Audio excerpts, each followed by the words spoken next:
E aí, brother? Aí já o chat já vem também repercutindo aqui essa questão do falecimento, né, trágico do Boechat. E o caso com Malafaia não sai da pauta, porque como temos evangélicos assistindo o programa, né, todos os dias, E o que libertos que ou uma não, coisa tem a ver com a outra? eles estão dizendo que o meio evangélico ressona, que Ressoa. ressoa, que a morte de Boechat foi devida à questão, morte trágica, devido ao fato dele xingar o Malafaia. Sim, mas e o que E eu... não se pode mexer com o ungido do Senhor. Ah, não, eles que briguem Aí o contra pessoal eles tá te mesmos. perguntando, Caio, o que você acha A mim? Ah, Não, eu não. A minha resposta é mais ou menos a do Boechat, né? Eu não vou dar palco para idiota. Porque isso aí é loucura. É loucura, eles me conhecem. Querem saber de mim o quê? Querem que eu diga tudo de novo? Ou querem que eu o quê? Que eu reavive uma idiotice? O Boechat disse tudo que tinha que dizer para um cara que é o que vocês sabem que eu penso que ele é. Agora, ele é astuto e sábio o suficiente na sua astúcia para hoje de manhã ter dito a um jornal, acho que é a Folha de São Paulo. O que ele disse, a Folha de São Paulo? Alguém tem aí o que ele disse? Mas ele disse que ele não crê num Deus que se vinga de pessoas que falam mal dele. Deus não se vinga porque alguém me xingou. Claro, Malafaia. não é? Claro, imagina só. Imagina só. E bem Deus se vinga do Malafaia pela multidão de idiotices que ele fala contra os outros. E tá vivo lá. E não morreu queimado e nada. Vocês são maus. Vocês são maus. É a minha resposta. Maus, maus. Os cristãos estão se tornando as pessoas mais malignas que eu tenho conhecido nesse país. Se fosse numa religião afro-brasileira, essa discussão não teria havido. Você notou que o João de Deus foi preso e a repercussão no meio espírita foi mínima. É verdade. Eles não alimentaram esse papo, não. Acontecem coisas na Igreja Católica, mas você não vê essa volúpia sanguinária dentro da Igreja Católica. Agora, entre os evangélicos são maus. Que ungido do Senhor, porcaria nenhuma. Esse menino aí, por exemplo, se alguém tivesse que morrer por mexer no ungido do Senhor, Malafaia teria morrido na década de 90, de tanto que ele mentiu a meu respeito. Ia lá chorar no meu escritório, dizer que não podia deixar de ganhar os $40 mil mensais que o Macedo dava a ele para ele ficar de plantão para bater em mim. Por que ele nunca me processou nem me processará? Porque ele sabe que ele fez, ele foi lá várias vezes. Ele foi acompanhado até do Jabes Alencar, como testemunho onde ele falou isso. E ele não sabe o que ele falava ali, estava tudo registrado ali. Ele sabe. Então, meu Deus, se fosse por isso, ele tinha o quê? O que tinha acontecido com ele? Porque ele falou que era mal perante o Senhor a meu respeito. Muito. E eu só o abençoei, o abençoo. Quero que ele viva vida longa para ter tempo de melhorar. Para ter tempo de melhorar. O resto, gente, vocês são maus. São muito feios. Eu acho esse povo que fica falando isso asqueroso, nojento, filhos do diabo, é que se ocupam dessa perversidade. E essa história de dizer que mexeu em ungido do Senhor, quem é ungido do Senhor? Malafaia, Macedo. Quem são os ungidos do Senhor? Meu Deus, eu peço a Deus que Ele não faça descer fogo do céu sobre os ungidos do Senhor. E vocês são cegos, loucos, entorpecidos.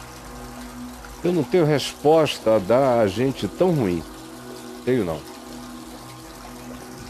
Pois é. Aí eu digitei aqui no Google para procurar essa news e aí tem mais sobre os evangélicos em si, até porque o Malafaia tem essa declaração dele. Não, o Malafaia foi... Foi categórico aqui. Tá. Não, ele foi sensato bastante para não entrar numa coisa dessa, né? Porque só faltava ele dizer, vejam sim, como é que é, porque aí era como cavar uma sepultura e se enterrar vivo.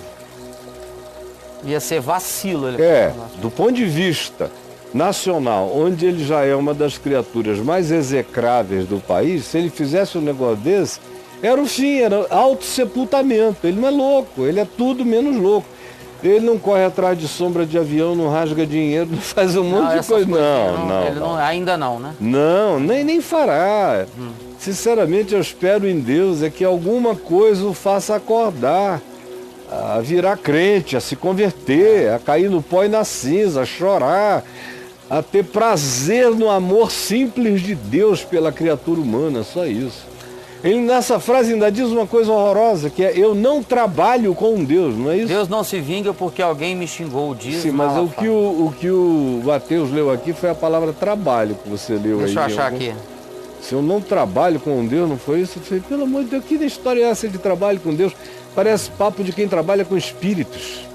Eu não trabalho com essa linha, eu não trabalho com aquela linha, eu não trabalho com... Não trabalho com Deus que se vinga porque alguém me xingou. Então, não trabalho, ainda é uma linguagem daquele tipo terreiral. Terreiral? É do Deus da terra. Eu não trabalho com Deus, não recorro a um espírito assim. Até a expressão é uma expressão tosca, horrível. Eu não trabalho. Mas os malafetes é que estão aqui. Fãs evangélicos de Silas comemoram a morte. Comemoram. É mal, eles são maus, são perversos. Agora, o Silas induziu, né? Vê se tem algum discípulo meu que vai celebrar a morte de alguém. Vê se você vai ouvir isso. E tem alguns milhões que dizem que andam na vida olhando para a existência conforme eu ensino. Você nunca vai ouvir nenhum deles celebrando a morte de ninguém. Nem de Hitler. Ninguém. Agora, malafetes fazem isso porque eles veem o espírito, a energia, o ódio, o juízo, a vingança que vem do céu, as advertências, as profecias do mal que nunca se cumprem. Nunca se cumprem, porque se fossem se cumprir, cairiam na cabeça dele. Ele tem mais é que andar de joelhos, agradecendo. E esses malafetes são todos doentes mentais. Não conhecem o Evangelho e são desumanos. Porque gente humana, não é preciso ser crente não, basta ser humana. Basta ser humana. Que não é assim, é porque vocês perderam a humanidade. O Homo Evangelicus perdeu todo traço de humanidade essencial, está perdendo.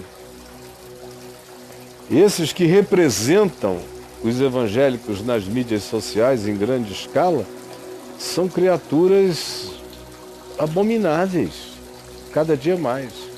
E eu não estou nem aí, que vocês pensem, deixem de pensar. Eu estou deixando os mortos sepultarem seus próprios mortos. Eu tenho muito o que fazer. Enquanto Deus me der vida, eu tenho o reino de Deus para pregar.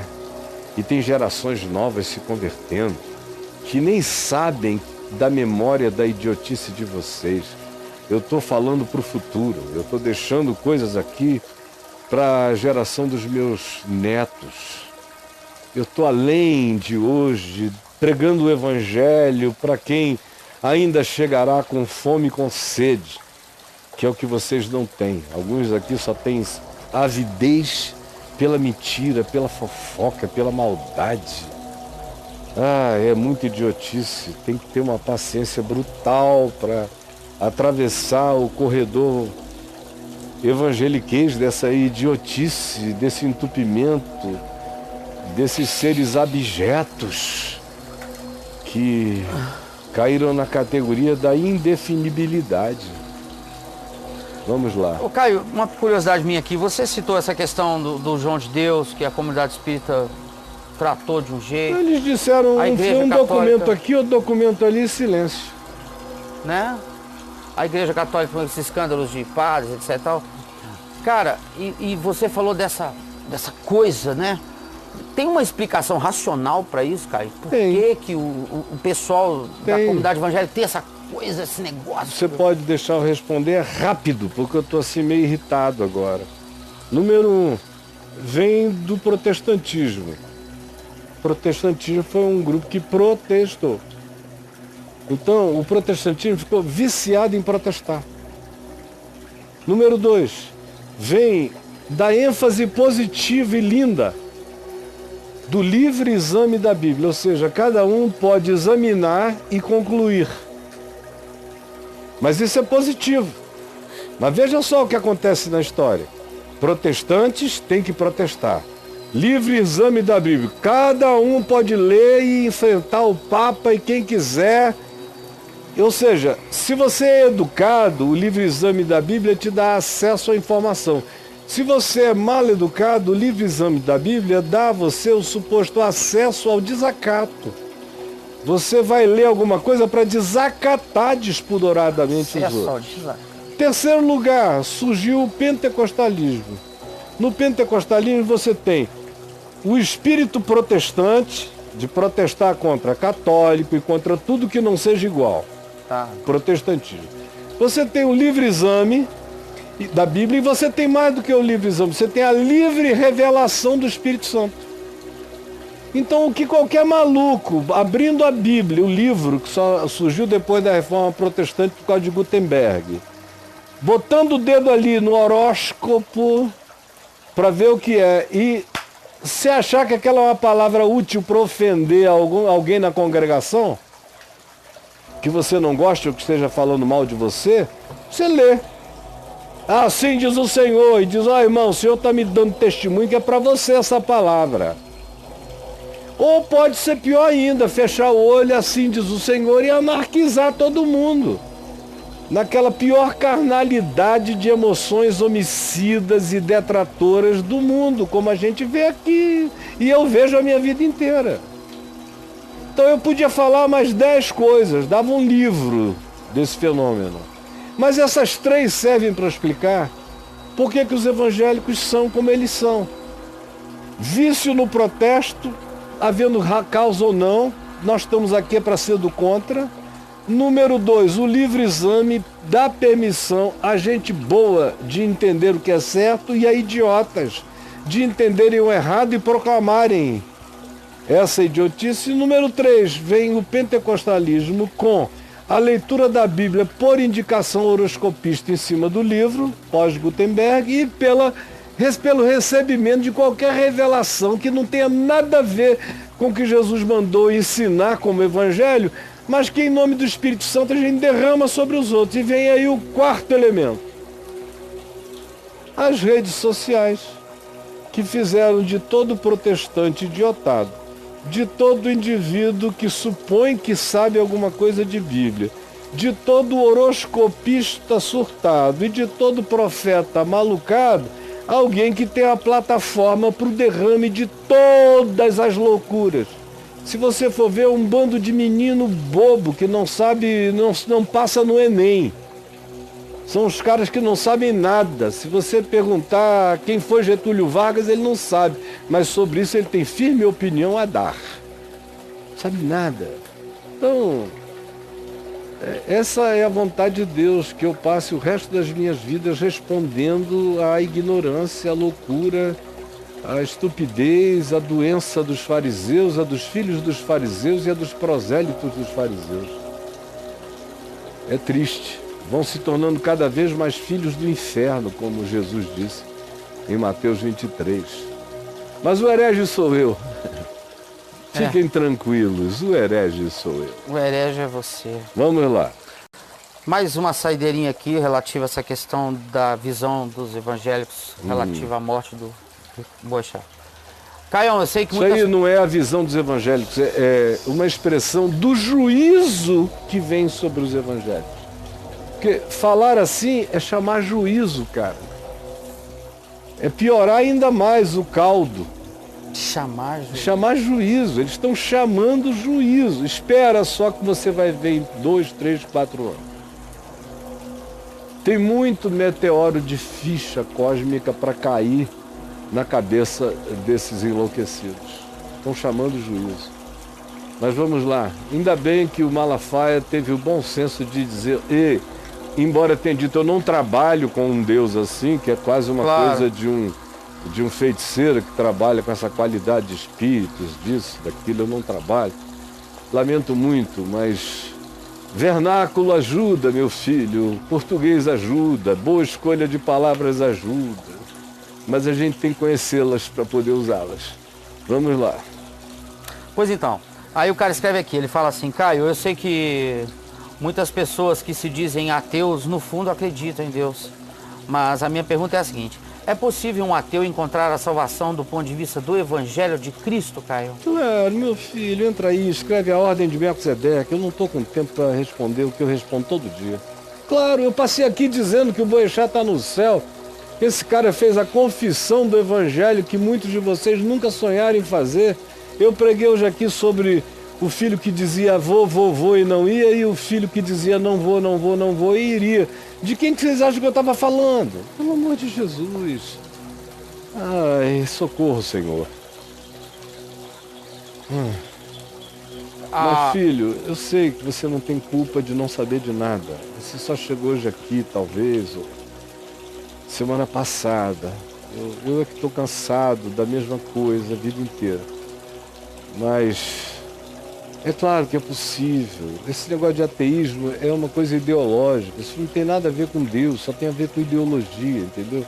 Ideologia político-religiosa, ou religiosa de natureza política. É interessante dividir o mundo entre quem crê em Deus e quem não crê em Deus, porque Deus não existe. Deus é uma bandeira ideológica para esse povo. Eles não estão nem aí para Deus. Deus é o defensor do pinto, da vagina, do casamento de macho e fêmea, do supremacismo do cristianismo. Deus é um cetro político na terra. É que você é garotinho, chegou aqui, não está entendendo de nada, está falando com um homem que está com a casca grossa disso, assim, há milênios, entendeu? Mas se você quiser saber o que você perguntou, escreva ateus aí no portal. O que você escreveu? Eu coloquei a ordem de Melquisedeque, você pediu? Tá aí. 38, tá? 38. Se você entender ateus, isso aí, já a sua pergunta acabou. E se você escrever ateus, o que você botou? Ateus e salvação. O que tem aí? Vamos lá? 6. Se você botar ateus e Jesus.